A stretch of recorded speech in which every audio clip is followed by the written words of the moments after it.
Yo siempre desde bien pequeñito me había gustado mucho la hostelería, me había gustado mucho el cocinar, el hacer cosas. No me veía yo en la oficina a mi padre todos los días allí. Tenía esa inquietud más de crear, de hacer cosas, de ir un poco más a mi aire. Es muchísima presión, tener estrellas Michelin, sí, muchísima presión, sí. Mucha presión porque tienes unos cánones que tienes que cumplir y tienes que seguir. Quiere decir... Yo te entiendo, es como, pero al final es como lo que hablábamos antes del tenis. Joder, pues llegar al número 1 del mundo es durísimo, pero es infinitamente más duro estar 3 años de número 1. O sea, eso es imposible. Entonces surgió la idea del mini-chef. El mini-chef, ¿qué es el mini-chef? El mini-chef es un asistente virtual que realiza tareas mediante voz. Oye, mini-chef, dime qué platos se han vendido más esta semana. Oye, mini-chef, hazme el pedido de verduras para mañana. Pero casi te das la hostia. Es la hostia. ¿Qué tal? ¿Cómo estamos, amigos de Impact Social Club? Bienvenidos a un nuevo episodio. Hoy tenemos con nosotros una historia de impacto súper chula. Nos vamos a adentrar en el mundo de la cocina, de la alta cocina y otras muchas cosas más. Tenemos a Raúl con nosotros. Raúl, bienvenido. Muchas gracias. Hola, Tomás. ¿Qué tal? ¿Cómo estás? Bien, ya tenía yo ganas. Hoy vamos a hablar de comida, pero de buena comida, una buena historia de impacto. Sí. Y vamos a ir a los orígenes. Raúl, ¿de dónde? Porque nos has dicho, además, justo antes hablando en conversación aquí, 46 años. Sí.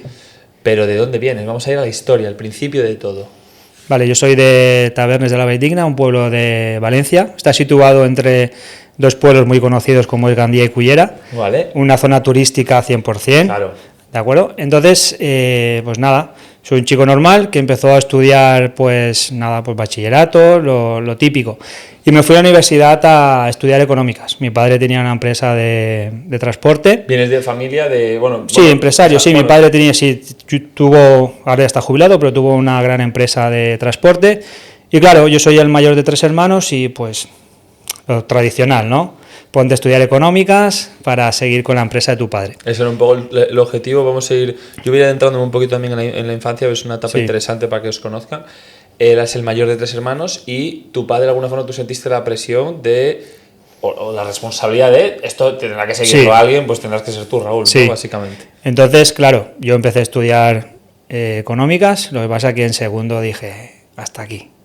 ¿Vale? Hasta aquí. Entonces yo siempre desde bien pequeñito me había gustado mucho la hostelería, me había gustado mucho el cocinar, el hacer cosas. Ahí quería ir. ¿Hiciste deporte, algún deporte o sea, cuáles eran tus pasiones de niño? Porque la cocina, ¿dónde nace, dónde surge eso? Sí, de niño yo siempre desde pequeñito he jugado a fútbol. ¿De acuerdo? ¿El deporte fue sí, fútbol? El fútbol fue el deporte, yo siempre he jugado a fútbol, tanto yo como mi hermano. Y la pasión era pues eso, pues el prepararme la comida para yo estar bien, para jugar. ¿Pero cuántos años tenías ahí? Pues ahí tendría 14, 15 años, siempre me gustaba. ¿Y qué te preparabas? Pues me preparaba pues lo típico, ¿no? Pues la pasta, los espaguetis, no tenía ni idea de hacer nada, bueno, ¿vale? 12 años ya. Sí, lo bueno es que, claro, mi abuela era una gran cocinera, no tanto mi madre, no valga decirlo, pero mi abuela, sí, mi abuela era una gran cocinera y claro, yo pasaba muchas horas en casa de mis abuelos, mis padres trabajaban mucho, yo estaba mucho en casa de mis abuelos y mi abuela Isabel pues era una gran cocinera y ahí pues yo estaba a su lado siempre haciendo cosas, platos muy típicos valencianos como puede ser un arroz al horno, una paella, pues hacer, no sé, el arnadí, postres típicos de Navidad, siempre estaba cocinando y ahí vi yo que no se me daba mal y me gustaba. Lo que pasa es que lo que tú decías, la presión, no presión, tampoco me obligaron, ¿no? Pero sí que ves como que alguien tiene que hacer esto, mis hermanos. Lo que toca, ¿no? Sí. Lo que toca. Y empecé, pues lo típico, ¿no? Terminas el bachillerato, haces el COU, en mi época era COU. ¿Era COU? Sí, el selectivo, tal, vas a la universidad y te das cuenta de que no me veía yo en la oficina a mi padre todos los días allí. Tenía esa inquietud más de crear, de hacer cosas, de ir un poco más a mi aire. ¿Y qué es lo que hice? Pues me fui a estudiar a hostelería en Castellón, porque no existía. ¿Cómo fue esa? Vamos a momentos, o sea, tú cuando tenías 13, 14, 15, ¿tú tenías claro ya lo que querías ser? Porque ahí jugabas a fútbol, no, en teoría tenías la parte de responsabilidad de seguir un poco la línea de la empresa, pero luego también ya habías descubierto que tenías una pasión por la cocina natural. Sí, lo que pasa que en aquella época el ser cocinero no tenía un estatus social como el que tiene ahora. Vale. Sin embargo, ser camarero se ganaba mucha pasta. Sí, era diferente. No, el dinero se ganaba, ¿no? Pero el estatus de cocinero era... No tenía el estatus que tiene hoy en día, que hoy en día un buen cocinero es como una estrella de fútbol, una estrella de cine, ¿no? Súper conocidos en todo el mundo. Sí. En aquella época no. En aquella época no. Entonces, claro, yo lo que te decía, por dinámica, pues seguí pues lo típico, ¿no? Familiar. Pero llegó un momento ya cuando estaba en la universidad, digo, yo esto no... ¿Y fue en segundo carrera? Empezando segundo. ¿Y cómo? Bueno, ya, porque hay un temazo, un melonazo, ¿no? ¿Cómo tomas esa decisión y cómo lo gestionas con tu familia, especialmente con tu padre? Yo cuando empecé a estudiar ya en primero, ya empecé a informarme a ver dónde se estudiaba hostelería en la Comunidad Valenciana, dónde se hacían las cosas.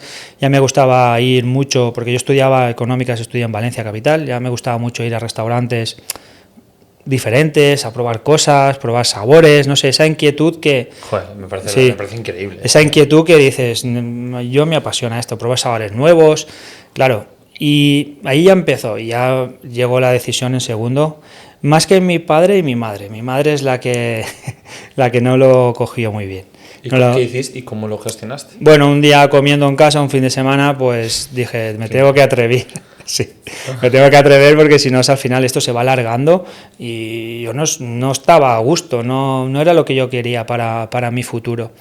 Y mi madre me acuerdo que me dijo, ¿cocinero? ¿Cómo vas a ser cocinero? No sé, en ese tono de ironía un poco... Sí, no sé, como lo que te decía antes, el estatus no era más reconocido ser un abogado, ser médico, ser empresario que ser cocinero. Era como, ser cocinero era un poquito... Es como, has aspirado poco en la vida, sí, hijo. Sí. Qué curioso, ¿no? Sí. Y nada, y hoy en día mi madre pues está súper encantada. Es la mujer más orgullosa del mundo. Está encantada.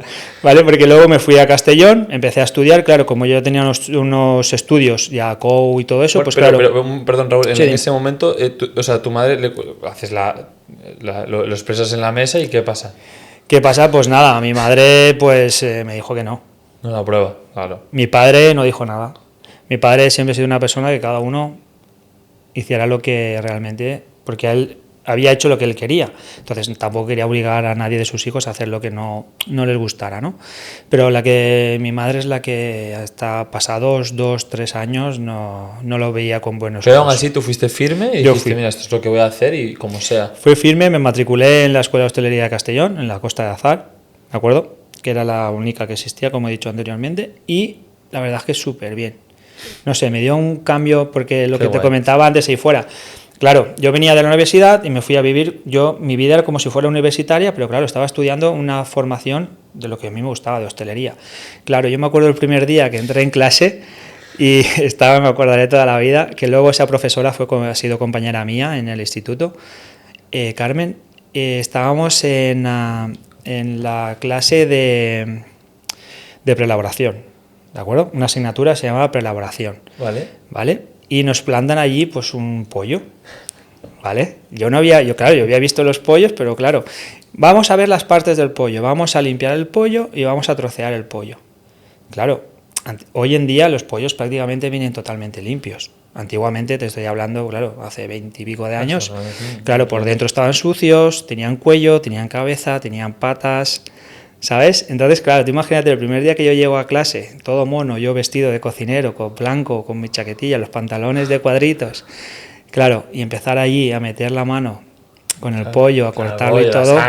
Pagó todo, sí. Sí, y esa fue mi primera experiencia, me la recuerdo porque la tengo ahí, mi primer día del pollo. Bueno, y una vez superado esto, pues ya fue todo una maravilla. Y claro, entonces, ¿y los compañeros eran gente de tu edad o había edades de, o tenéis diferencias de? Yo era de los más mayores, no era el más mayor, pero sí que era de los más mayores. Como era un ciclo formativo, ¿de acuerdo? O sea, sería lo que sería ahora FP. Sí, vale. Era una FP. Era una FP, una FP, ¿vale? Entonces, esa FP, quiere decir, había gente mayor, pero yo era de los más mayores de clase. Yo era como, por ejemplo, tenía como mínimo 3-4 años más que la gente normal, la media de mi clase. ¿Pero con cuánta edad entraste? Ah, bueno, habías hecho segundo económicas. Claro, entré con 21, por ahí. 21.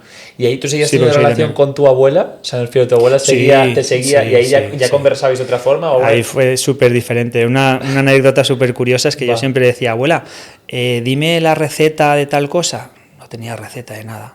Un puñado de esto, un puñado de aquello, medio vaso de aquello. Era una persona que hacía las cosas como se hacían antes. Qué magia. Claro, yo estaba en hostelería, claro, en hostelería te enseñan a que sea todo muy... Es matemática. Sí, muy cuadriculado, ¿no? Claro. Y más en pastelería, por ejemplo, que si son 100 gramos de harina, son 100 gramos, no pongas 150 porque no va a salir bien. Y mi abuela hace unos buñuelos de calabaza fritos, ¿vale? Que es un postre típico de la Comunidad Valenciana, que en Falla se hace mucho.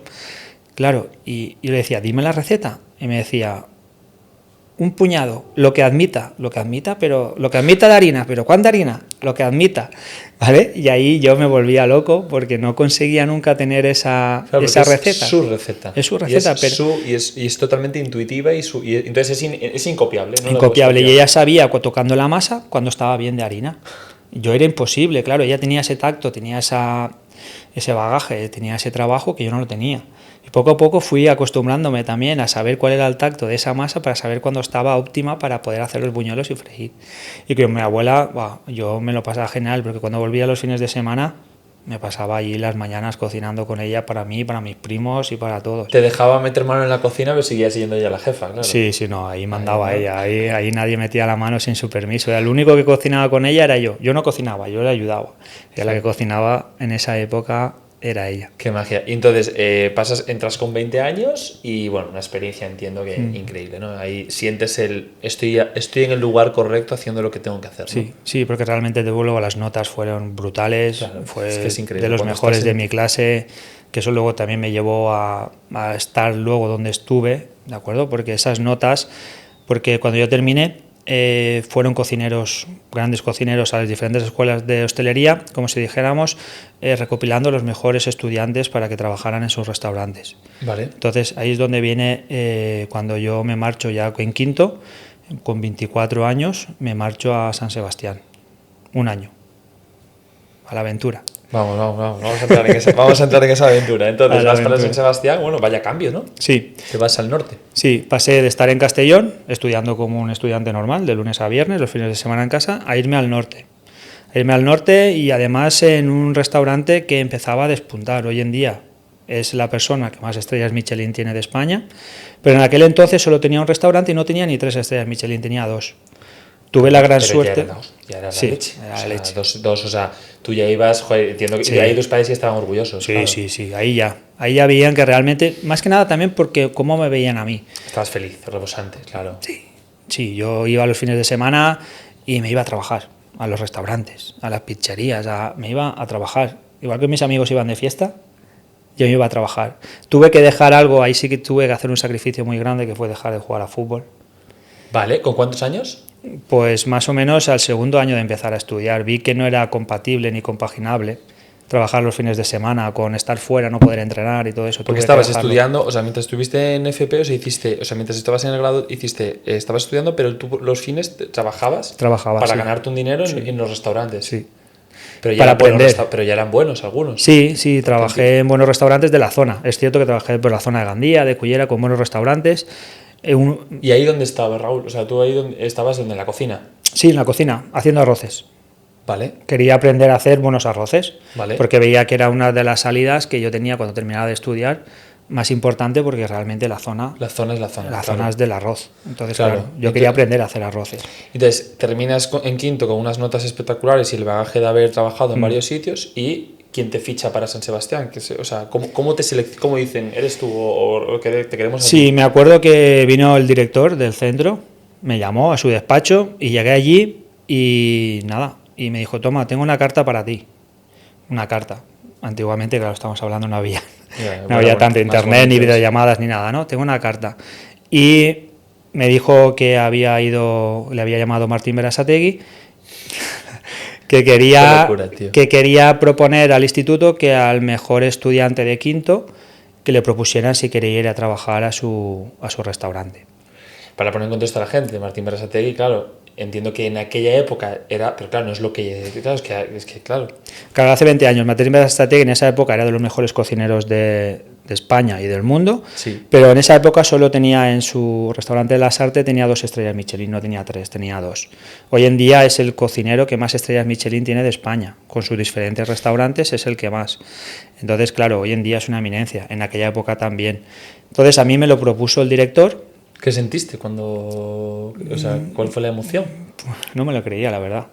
No me lo creía porque yo pensaba, ¿por qué yo? O sea, es como, yo qué sé, yo soy juego al tenis toda la vida, Raúl. Eso es el equivalente a que te llame Rafa Nadal y te diga, quiero Tony Nadal y te digan, quiero que estés en la academia y ser el próximo tenista para... O sea, es que es una animalada. Esto para mí fue impresionante, no me lo creía. La verdad es que no me lo creía.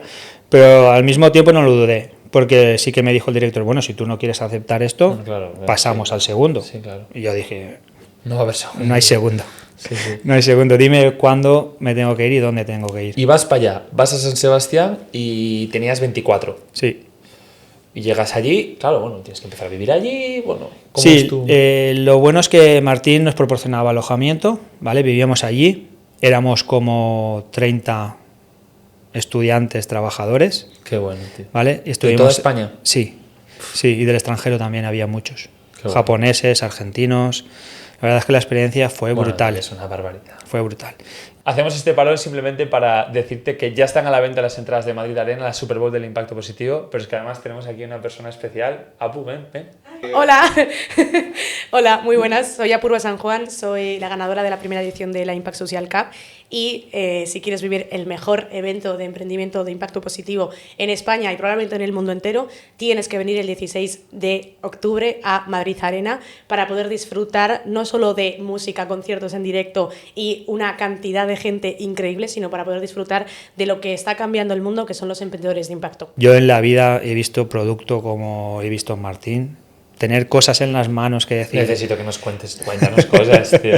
Claro, ahora luego nos vamos a ver, allí en Martín funcionaba de la siguiente manera. Estaba dividido por partidas. Una partida es, pues, por ejemplo, carnes, pescados, pastelería, ¿no?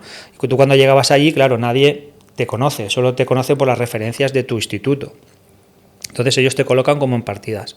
Y estás como 15, 20 días que realmente tú estás allí como de observador porque claro, no puedes hacer nada, haces tareas muy básicas, ¿de acuerdo?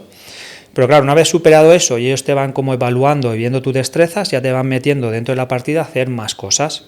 Yo me acuerdo que empecé por la de pastelería, y sí, me acordaré que empecé por la de pastelería, y mi primer trabajo hacía Martín un postre que se llamaba sorpresa de chocolate, que era como un cilindro hueco que dentro tenía un sorbete de canela y leche, ¿de acuerdo? Que cuando iba en un plato congelado, que cuando tú lo ponías ahí, rompías con la cuchara y era ¡pum!, como explotaba, ¿no? Claro, esto se hace con un acetato. Acetato es un plástico, en el cual tú atemperas chocolate, envuelves, enrollas y cuando cristaliza se hace duro. Pues mis primeras semanas fue limpiar los plásticos del acetato. Claro.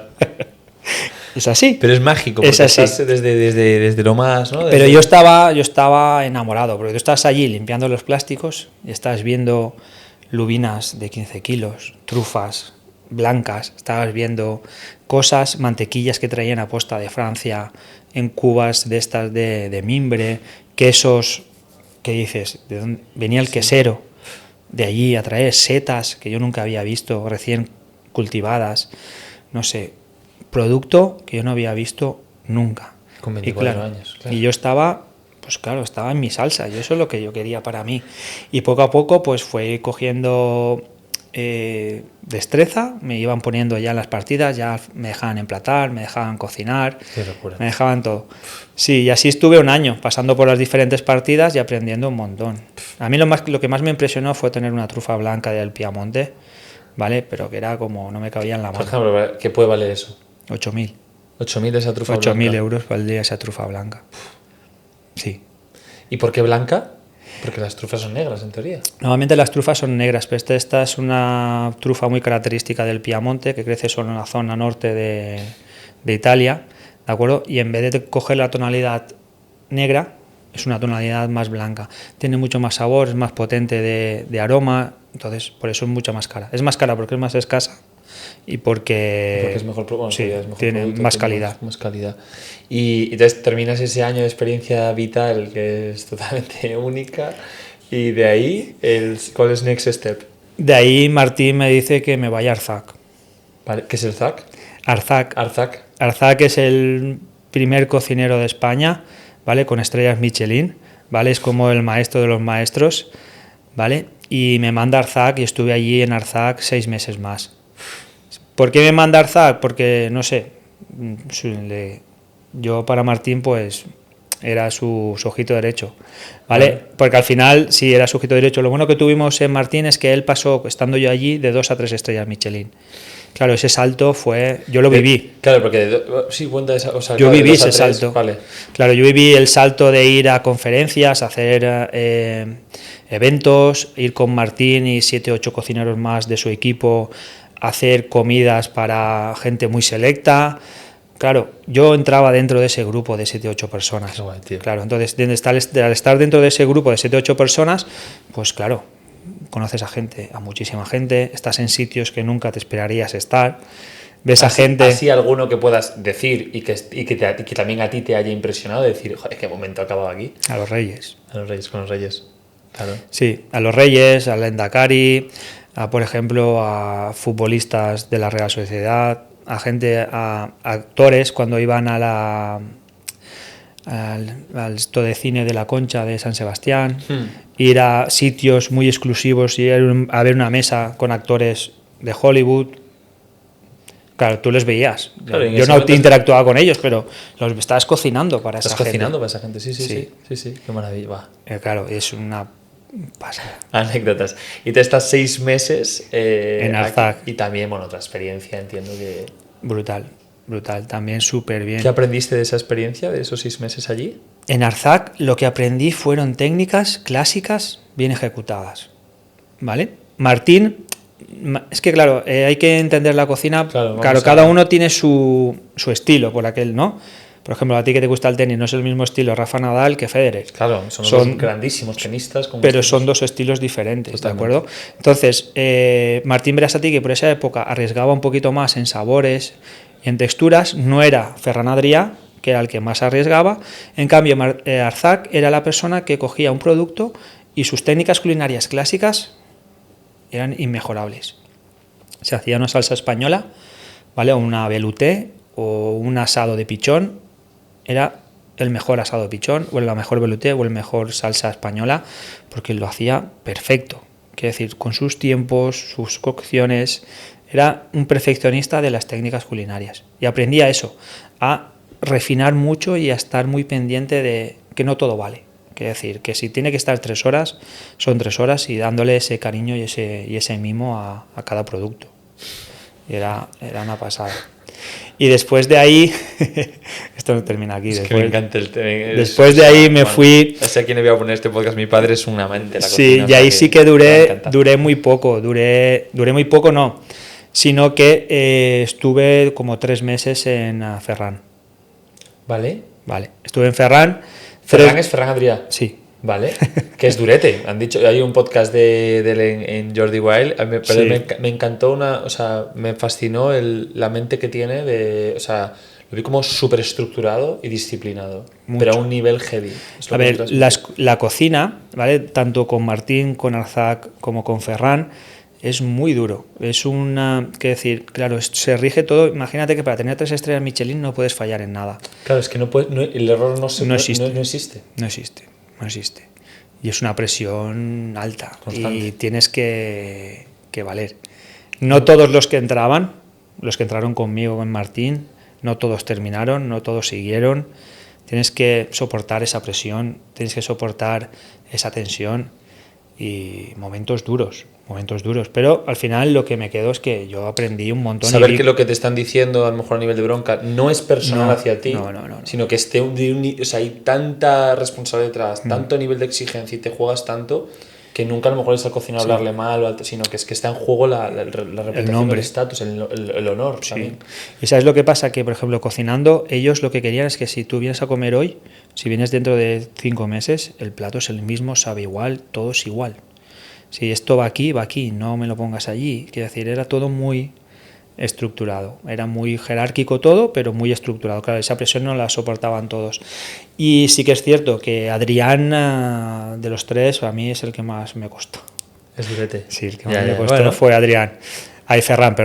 Adrià, fue el que más me costó, pero estuvimos allí, vimos cosas que yo nunca había visto, espumas, aires, gelificantes. Ferran es quizás el más atrevido, decías, el más creativo, sí. Más innovador. Sí, era súper disruptivo, quiero decir, algo que tú decías, esto no puede ser.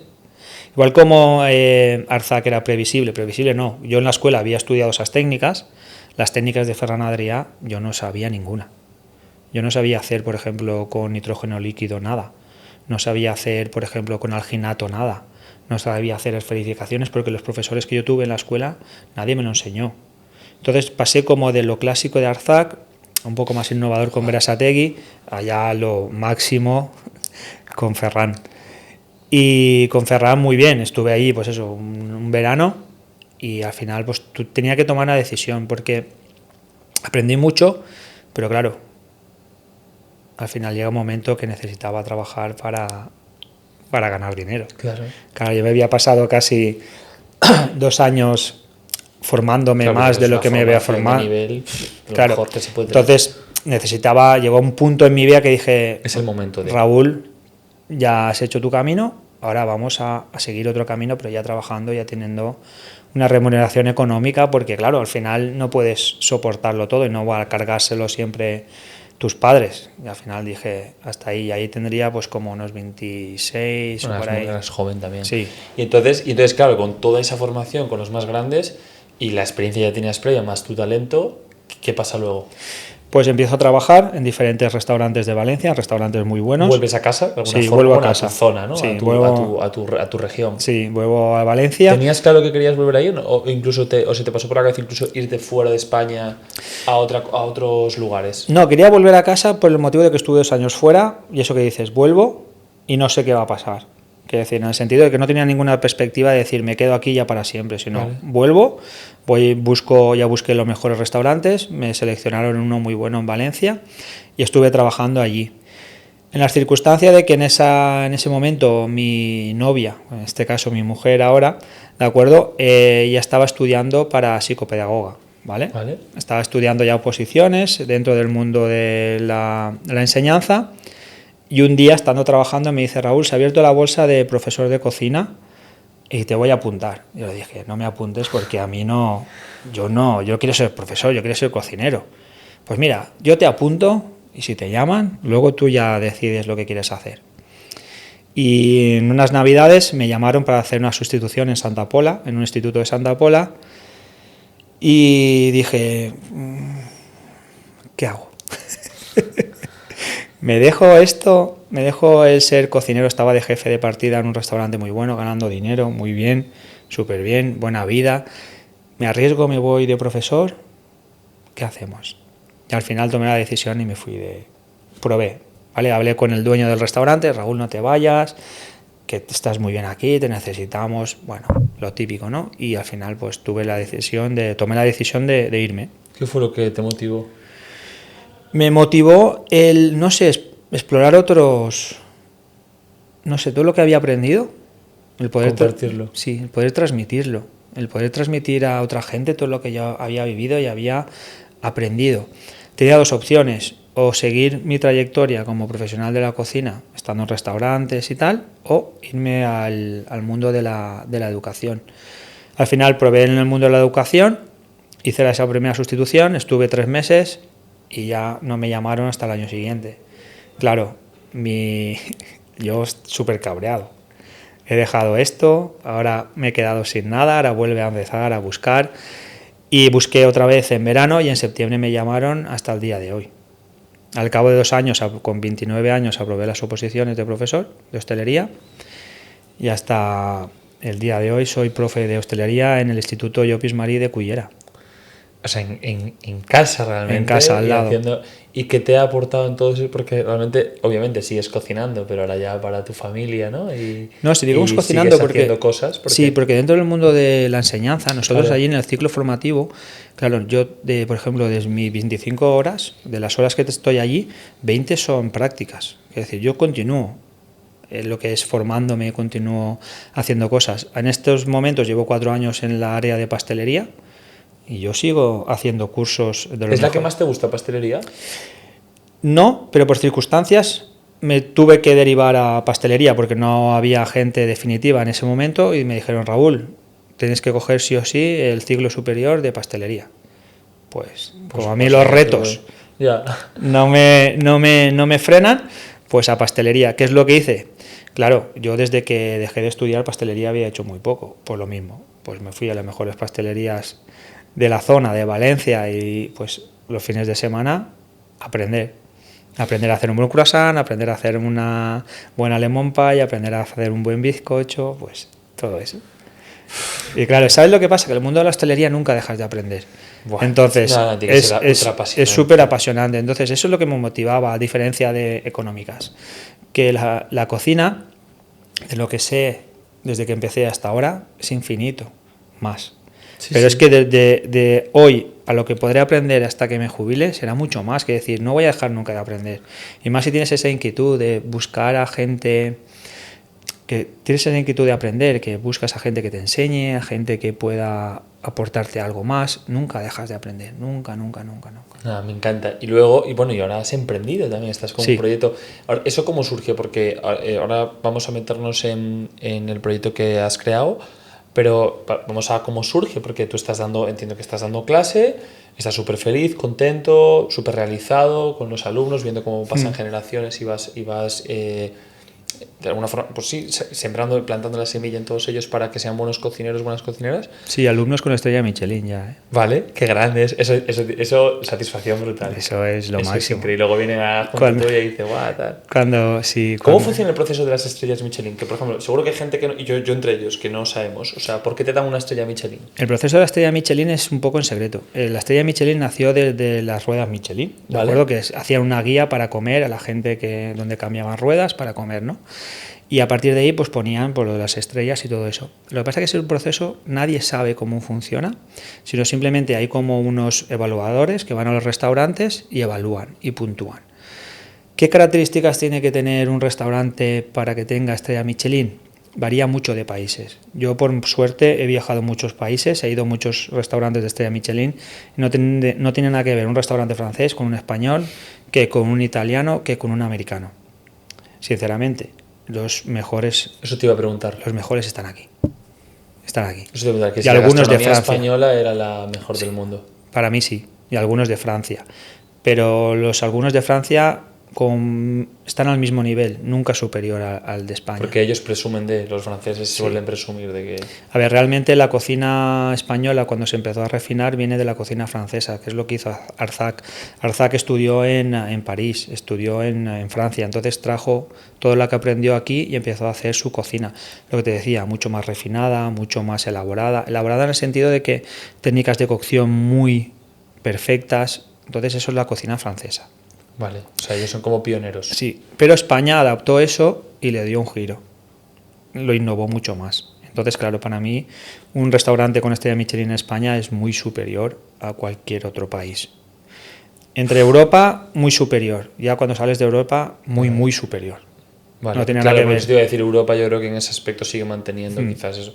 Y se nota muy. Y entonces, claro, la primera, cuando te dan la primera estrella, o sea, y de la primera a la segunda a la tercera, entiendo que hay un mundo. Sí, varía mucho, sí. Es muchísima presión, ¿eh? Tener estrellas Michelin, sí. Muchísima presión, sí. Mucha presión porque tienes unos cánones que tienes que cumplir y tienes que seguir. Quiero decir. Yo te entiendo, es como. Pero al final es como lo que hablábamos antes del tenis. Joder, pues llegar al número 1 del mundo es durísimo, pero es infinitamente más duro estar 3 años de número 1. O sea, eso es imposible porque tienes a 15 tíos detrás que son, o 15 días detrás que son hiper buenos aquí. Sí. En cada torneo, más la prensa, más, ¿no? Eso es lo que... Ahí donde tú compites es contra ti mismo, porque al final si te dan o te quitan es a ti. Da igual que haya 5 más que tengan estrellas Michelin, que a ti no te quitan ninguna. No hay un cupo de decir, no, España tiene 50 estrellas y ya no hay más, no. Pueden haber las que sean, ¿no? Claro. Pero ¿qué es lo que pasa? Que seguir siempre innovando, pasar de la segunda a la tercera es un salto exponencial. De la primera a la segunda es difícil. Lo más difícil es conseguir la primera. Vale. Muy difícil. Cuando consigues la primera entras en un círculo de restaurantes con estrellas Michelin. Entonces ahí parece que de la primera a la segunda es muy difícil, pero no tanto. De la segunda a la tercera es muy complicado. Ya. ¿Cuántos hay de 3? 3. ¿Solo hay 3 en España? No, ¿de estrellas Michelin? Sí, de 3. Con 3. A ver, tendría que mirarlo, pero a ver, 1, 2, 3... Así a bote pronto. 7, 8. ¿En España? Sí. Luego de 2 hay más y de 1 hay muchos más. ¿De acuerdo? Pero imagínate que básicamente cuando yo empecé a estudiar, estrellas Michelin solo había en Cataluña y en el País Vasco. No había la familia Roca, ¿no? Los Can Roca. Sí, no existía. Sí, y Sergi. No existía ningún otro. sitio, nada más que en Barcelona y en el País Vasco. En el País Vasco, cuando yo estaba Arzac y estaba Berasategui. Subijana aún no tenía, creo que tenía una Subijana en aquella época, estoy hablando de memoria, no quiero meter la pata tampoco. Sí, sí. Y luego en Cataluña estaba los hermanos Roca y estaba Ferran Adrià, y no había más. Y hoy en día pues ya hay muchísimos más. O sea, bueno, pero han sido los pioneros realmente, sí, ¿no?, que han inspirado. Entonces, vamos a meternos en emprendimiento. Lo que decíamos, ¿no? Te sientes súper realizado con los alumnos, con toda la gente que vas educando, formando. ¿Y en qué momento se te despierta el, oye, con todo lo que he aprendido, una de las cosas que me he dado cuenta, aquí hay un problema que, pues de alguna forma, yo puedo resolver? La aventura empieza en Dubái. ¿Vale? ¿Te vas a Dubái? Me voy a Dubái porque resulta que me contratan para que vaya a hacer unas ponencias y vaya a estudiar un poco el mercado de Dubái y a ver qué mejoras podíamos hacer en el sector de la hostelería. Vale. Y ahí me doy cuenta de una cosa, me doy cuenta de que Dubái, siendo una capital una ciudad muy moderna, tecnológicamente en el mundo de la hostelería, cero, ¿de acuerdo? Entonces, bueno, se queda ahí. Al año siguiente voy a Miami, con lo mismo, ¿de acuerdo? Lo mismo, Miami, tal, súper tal. Y Miami, crees que allí es lo máximo. Claro, estamos en el primer mundo y aquí tiene que haber... Total. Tampoco. Claro, hay dinero infinito, además, tal, no sé tampoco. Qué, cero. Entonces ahí me salta una inquietud. Es decir, ¿qué podría hacer yo para mejorar esto? ¿Qué es lo que vi? Lo que vi es lo que yo sentí cuando trabajaba muchos años de cocinero. Es no puedes tomar de verdad la sensación de estar trabajando y ver que cuando ya estás a punto de terminar y tus amigos te están esperando para ir, no sé, a dar una vuelta y ves que ya no hay nadie en el restaurante y cierran la verja, tú dices, me voy. Y me voy, y se gira el jefe de cocina y dice, ¿te vas dónde? Habíamos terminado. Aquí no has terminado nadie. Es ese post-cocinado que hablábamos antes, ¿no? Hazte todo el escandallo de las cámaras, revisa todo el stock, haz el pedido para el día siguiente. Es que eso la gente suena aquí, pero es que eso son horas. Horas de trabajo. Pueden ser cuando ya estás destruido. Día tras día, tras día, tras día, ¿vale? Entonces ahí es donde yo también lo veía en la gente que vi en Dubái, a los trabajadores de Dubái, a los trabajadores de... Porque yo soy una persona que me acerco, claro, yo lo he vivido esto, ¿no? Lo he vivido. Con el dolor, sí, yo lo he vivido. Entonces yo preguntaba, oye, ¿tú si pudieras cambiar algo, qué cambiarías? Esa es la pregunta que siempre hacía. Pues muchos me decían, pues salir antes, pues poderme ir con mi hijo a jugar al parque, pues estar más con mi mujer, pues ver series de Netflix. Sí, tiempo libre. Tiempo. La respuesta es tiempo. Tiempo. Hay un estudio no, ahí los datos están en internet, que la hostelería a la semana trabajan entre 5 y 10 horas más que otro trabajo normal. Y normalmente no remuneradas. Me lo creo, claro que sí. No remuneradas. Entonces, ahí es donde me saltó a mí lo que estábamos hablando, el emprendimiento. ¿Qué puedo hacer yo para poder solucionar esto? Yo quiero solucionar porque los cocineros no hay personal, cada vez hay menos. Yo lo veo, desde que empecé yo hasta ahora lo veo. Generación tras generación hay menos gente cualificada. ¿Por qué? Porque es un trabajo muy duro, es muy duro dedicarte a la cocina. Si encima de que es duro tienes que hacer más horas, no puedes tener una conciliación familiar, te cuesta tener relaciones de pareja, dentro del mundo de la hostelería no es que doble, pero hay mucho más divorcios y separaciones que en otro sector. Y la única razón es porque dedicación. Tu pareja llega un momento donde te dice, oye, pues hasta aquí, macho, no me dedicas tiempo. No me dedicas tiempo. Vámonos a cenar, ¿cuándo? Vámonos aquí, ¿cuándo? No tienes tiempo. Conclusión, pues es que tiene todo el sentido del mundo. Sí. Claro. Entonces, claro, viendo ese dolor, que a mí me ha pasado, lo que te decía antes, el estar ahí y decir, me quiero ir con mis amigos, y no puedo ir con mis amigos porque tengo que estar aquí, tengo que terminar. Pues se me ocurrió la idea de hacer algo. Entonces surgió la idea del mini chef, que el nombre me encanta. Ya, la verdad que es muy guay. El mini chef, ¿qué es el mini chef? El mini chef es un asistente virtual que realiza tareas mediante voz. Tú le mandas cosas a esa inteligencia artificial y esa inteligencia artificial ejecuta las tareas por ti. ¿Qué tareas? por supuesto no le vas a decir, mini chef, hazme un entrecot. Hazme un entrecot, no te lo va a hacer. Claro. ¿De acuerdo? Pero sí que te va a hacer tareas post cocinado, post trabajo o ante trabajo. Por ejemplo, te hace reportes económicos. Oye, mini chef, dime el reporte económico de esta semana. Oye, mini chef, dime qué platos se han vendido más esta semana. Oye, mini chef, hazme el pedido de verduras para mañana. Él te responde, tú le respondes como si tuvieras una conversación. Entonces, ese trabajo de 2 horas post cocinado se reduce a media hora, 3/4. ¿Qué es lo que estamos haciendo? Reduciendo el tiempo post cocinado a 1 hora o 2 horas diarias a los trabajadores. Pues a la semana. Entonces, claro, ¿qué es lo que le estamos dando? Calidad de vida. Entonces, a alguien que le digas, no, tú vas a hacer 8 horas y en 8 horas te vas a tu casa. No vas a estar aquí 2 horas más trabajando. Claro, ¿qué es lo bueno de esto? Que te hace reportes económicos, te hace lo que son predicciones. Entonces, la gente que utiliza el mini chef tiene también la satisfacción de que está haciéndolo bien, porque tú le puedes preguntar cualquier cosa de tu negocio, cualquier cosa, porque él lo sabe. Vale, entonces, tú no estabas metido en el mundo de la inteligencia artificial. No. Sin embargo, si entendías el problema, lo entendías empíricamente porque lo has vivido, entendías el mundo de la cocina y tienes todos los accesos al mundo de la cocina, y entendiste que dijiste, joder, es que aquí lo que hace falta es procesar esto, o sea, sí, o sea, es como que tiene una... Y entiendo que también esto es ahora con el comienzo de la inteligencia artificial, pero el mini chef puede convertirse en algo mucho más, todavía más elaborado. Sí. Porque no sé si hay cocinas inteligentes ya, que supongo que las Sí, hay que o hay. las habrá cada vez más, ¿no? Sí que hay. Al final lo que pasaba que en el mundo de la hostelería está muy poco informatizada, como aquel que dice, ¿no? Quitando de las TPVs, de las comanderos que existen, ya prácticamente, bueno, sí, los hornos. Hay hornos espectaculares, no vamos a decir marcas, pero son espectaculares. Entonces, pero sí, en el sistema de gestión, en el sistema del día a día, no hay nada que te ahorre tiempo. Yo lo que quería es ese dolor de esas personas que no tienen tiempo para sí mismas, reducirlo. Y entiendo que los restaurantes de alta cocina o muy buenos restaurantes, en general, esto lo estoy diciendo por puro prejuicio o sin conocer, entiendo que esos ya tienen como más, quizás las cosas más ordenadas, pero yo estaba pensando ahora en los chiringuitos, en los sitios que funcionan bien, pero bueno, te equivocas. Me equivoco, ¿no? Sí, te equivocas porque sí que es cierto que muchos restaurantes muy buenos tienen organizada lo que es la parte culinaria, la parte técnica, la parte de servicio, la parte administrativa, la parte post cocinado.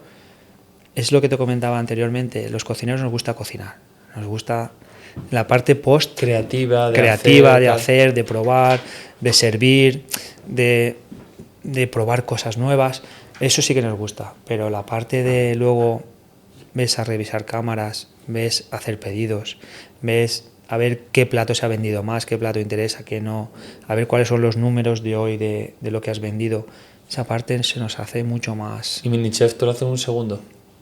Sí. Lo de las cámaras, por ejemplo, lo mismo, ¿estarían conectadas o cómo haces? Sí, porque, por ejemplo, toda la trazabilidad está conectada por códigos QR. Vale. Entonces tú cuando haces el plato, esos códigos QR se descuentan del stock, automáticamente el mini chef sabe qué platos han salido y qué productos han salido. ¿Vale? Claro, el mini chef no es algo, es una inteligencia artificial, pero no es adivino.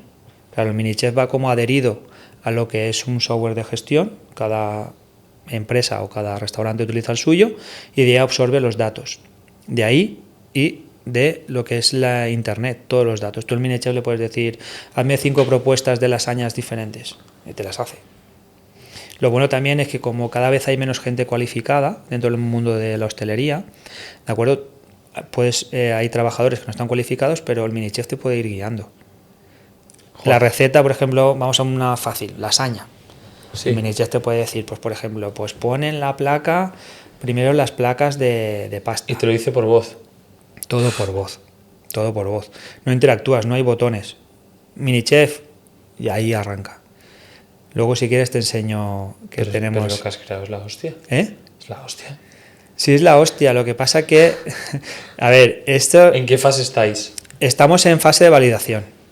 ¿vale? Tenemos ya el producto mínimo viable, luego si quieres sí, por favor. Lo vas a oír al mini chef como habla. Lo bueno es que lo podemos traducir a varios idiomas, a todos los idiomas que queramos. ¿Serían risas que le pudieras poner como la voz de Berasategui o de alguno de estos míticos? Se puede. ¿Sí, no? Se puede. Lo que pasa es que hay permisos. Bueno, que cada uno lo ponga de su ídolo, sí, ¿sabes? Hay permisos y a ver si Berasategui se va a enfadar y luego nos va a sacar el garrote y nos va a decir, oye, ¿esto qué es? Sí. Nada, y lo que te comentaba es que, claro, es un salto exponencial. Yo lo veía muchas veces, ¿te acuerdas de las series de Star Trek cuando le decían y hablaban y ejecutaba cosas? Digo, sí, con todo lo que tenemos... Ya puede ser esto. Yo creo que tenemos que ir ahí, porque va a facilitar mucho la vida de mucha gente. Y hasta el mini chef, por ejemplo, tú con el teléfono, imagínate el punto que llega, o hemos conseguido desarrollar, estás en el mercado, quieres comprar pescado, que sueles comprar en el mercado, ¿no? A las 5 de la mañana, en la lonja. No me acuerdo cuántas lubinas tengo en la cámara. Oye, mini chef, ¿cuántas lubinas tengo en cámara? En el mercado. Y mini chef te responde, pues tienes 5. Pues, ¿cuántas me harían falta en previsión a las ventas que hemos tenido la semana pasada? Pues te harían falta 15. Pues sabes que tienes que comprar 10. Es muy top. Claro, entonces eso es lo que queremos conseguir. Me pasa que el mundo de hostelería lo conozco muy bien, es un mundo a veces que cuesta introducir tecnología. Pero gracias a que lo conoces muy bien, pues encontrarás la forma de hacerlo. Cuesta introducir tecnología. Hay sectores que no cuesta tanto, pero el mundo de la hostelería cuesta a veces introducir tecnología.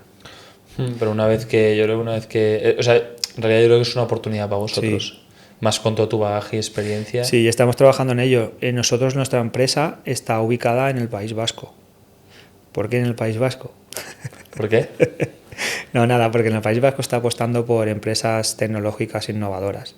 Entonces nosotros nos presentamos allí y ganamos una de las subvenciones, ¿vale? Y estamos dentro del mundo del emprendimiento de Bilbao, de Vizcaya.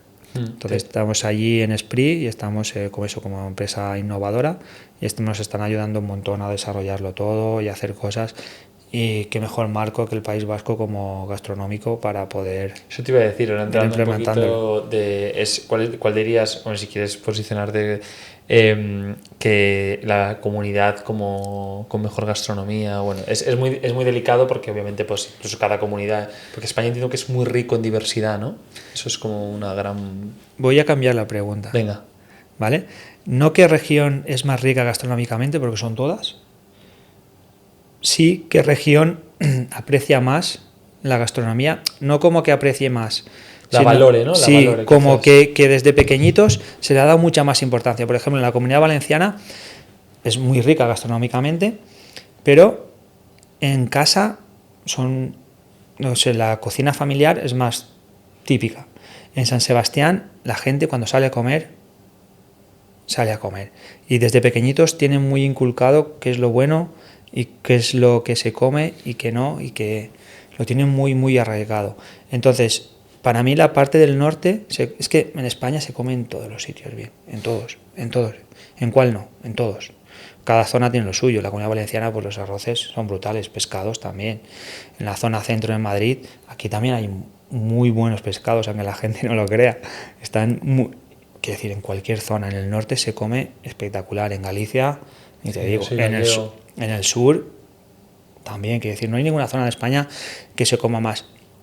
Pero donde más lo vive en lo que es la gastronomía, para mí es en el norte. La zona del norte es espectacular.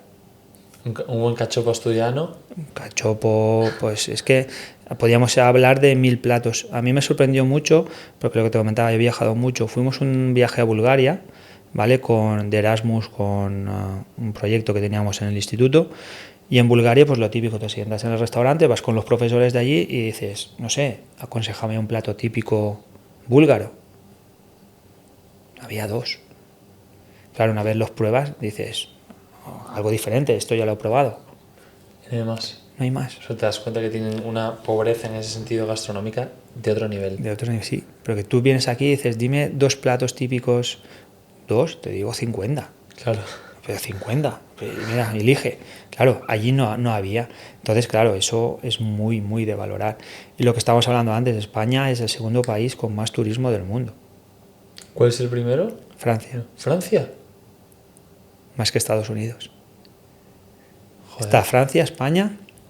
Estamos muy, muy cerca de Francia. Joder, que nosotros le ganamos en las playas y todas Sí, las costas, ¿no? pues es Francia. Es Francia. Sorprendentemente, pero bueno, se ve que tiene mucho. Dentro de los países europeos es el más. París es el más conocido y Claro, todo eso. Eso es verdad. Y la verdad es que es Francia, pero bueno, España, claro, todo el turismo que hay, todo el sector que hay, claro, nosotros vivimos mucho de los servicios de hostelería. Quiero decir, ¿Y qué te iba a decir para ir? económicamente. Claro, entonces te iba a preguntar el tema de los camareros, que cómo lo veías, porque está desapareciendo como hay dos, con algunos compañeros que han pasado del club, se dedicaban al sector construcción. Yo le preguntaba por, joder, es que ya no hay obreros, ¿sabes? La gente ya no quiere trabajar en obra. Un poco en la hostelería pasa esto, ¿no? Como que hay falta de buenos camareros, buenas camareras, ¿no? No, sí, la rotación es importante, lo que te decía, hay mucha gente rotativa, hay mucha también temporalidad, estacionalidad, quiero decir, por ejemplo, la zona del Levante, que es como que la que más conozco, claro, allí hay 4 o 5 meses mucho trabajo y luego como que para un poco. Entonces, tener esa continuidad es difícil, contratar a alguien y mantenerlo, ¿de acuerdo? Lo que pasa que también lo que he visto cuando yo estudiaba, estábamos a la par entre un cocinero y un camarero. También existía la enseñanza de sala. Entonces habíamos 20 en cocina, 15 o 20 en sala. Hoy en día en mi instituto hay 30 en cocina y 5, 6, 10 en sala. ¿Por qué? Porque si te das cuenta, todos los programas, la tele, la radio, ¿quién ha evolucionado en el sentido de lo que hablamos antes de estatus? El cocinero. ¿Quién ha tenido más repercusión mediática? Los cocineros. ¿Quién ha tenido más programas? Los cocineros.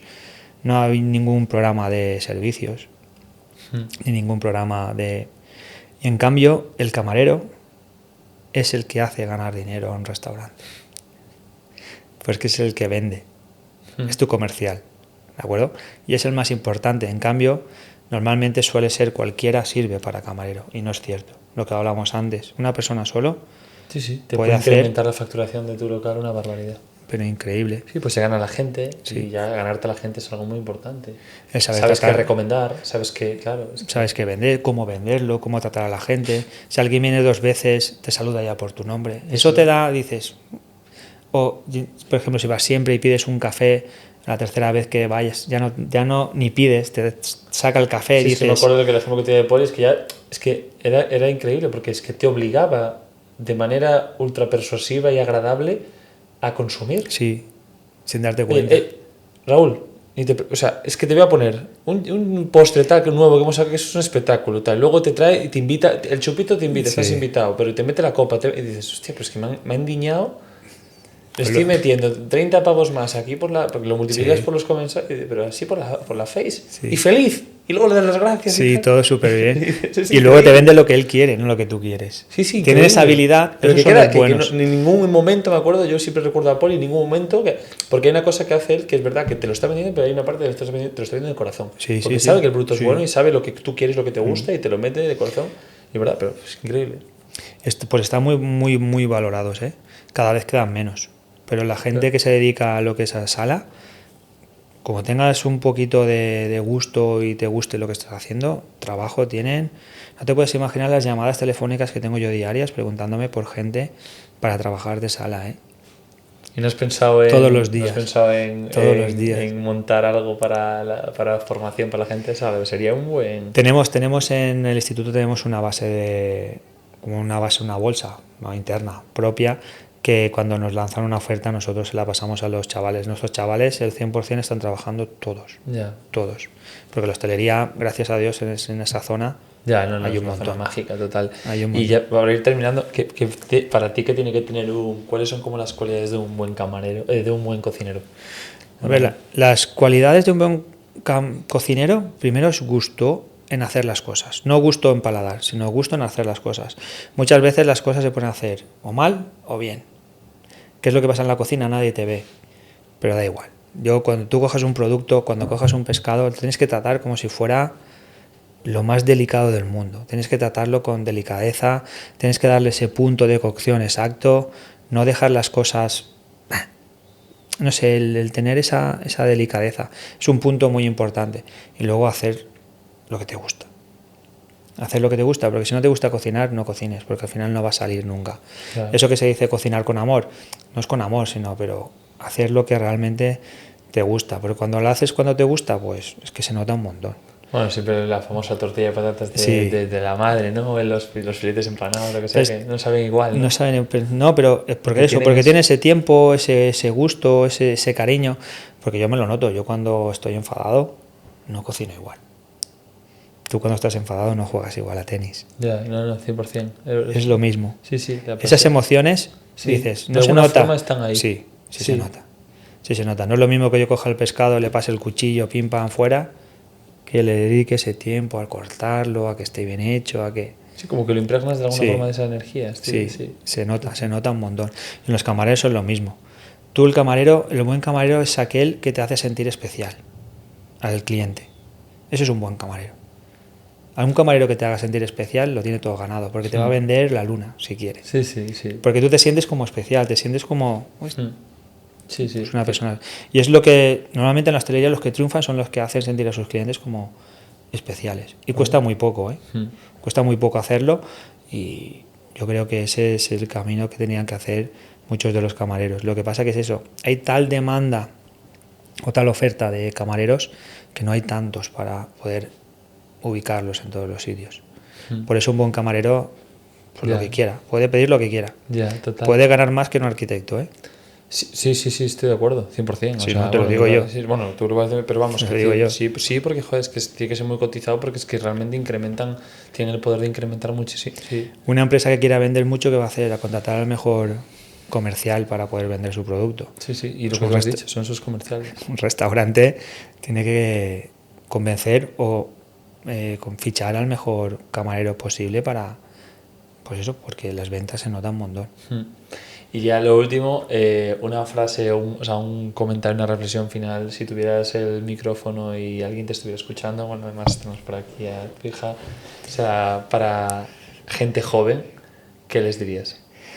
Les diría, por ejemplo, dentro del mundo de la hostelería, les diría que si les gusta, que vayan a tope a por ello. Porque realmente yo tengo chavales que los ves y me gustaría tener 20 años menos. Me gustaría tener 20 años menos y irme con ellos, no sé, pues a Londres, a otros sitios. Claro, mi vida ha sido la que hemos contado, ¿no? Ahora no podemos volver atrás. Muchas veces dices, ¿qué habría sido mejor? ¿Irme a Londres, quedarme en España? Nunca se sabe, ¿no? Tomas decisiones y vas haciendo el camino. Pero yo diría que no dejen de imaginar y que hagan lo que salgan, que experimenten, que vivan, que no se queden en su casa. En un sentido, sino cuando eres joven, ve mundo, no sé, vete a Tailandia, vete a Estados Unidos, vete a Londres, vive otras culturas, vete a Japón, a China, prueba sabores diferentes, si te quieres dedicar al mundo de la hostelería. Eso te impregnas de eso y cuando vuelves aquí, eso es lo más, claro, eso es lo máximo. Hace poco estuve en Camboya, disfruté como un enano allí, comiendo, y la gente me decía, pero... vámonos a un sitio a comer hamburguesas. Y decía, ¿en serio? ¿Pero qué decís? ¿Hamburguesas? Claro, vamos aquí, vamos allá, pero vamos a probar esta salsa, vamos a probar este curry, vamos a probar este pescado, vamos a probar este... Todo. Me encanta, me pasaría, la verdad... Y eso, y le diría a la gente joven que si realmente están interesados en el mundo de la hostelería, que viajen, que conozcan y que desarrollen, que es lo mejor. Bueno...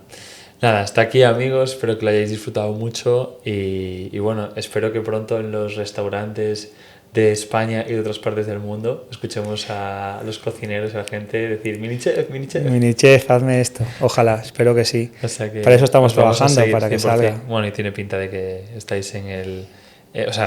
desde luego, tendencia correcta, necesidad existe... problema necesidad está claro y la solución es una idea muy innovadora. Nosotros lo hemos testeado y sí que funciona y sí que la gente sí que dice que es muy interesante para ellos. Bueno, y que además ahora empieza el proceso de, esto es mejora. Testeo. O sea que bueno. Muchísimas gracias. Nada, joder, tío.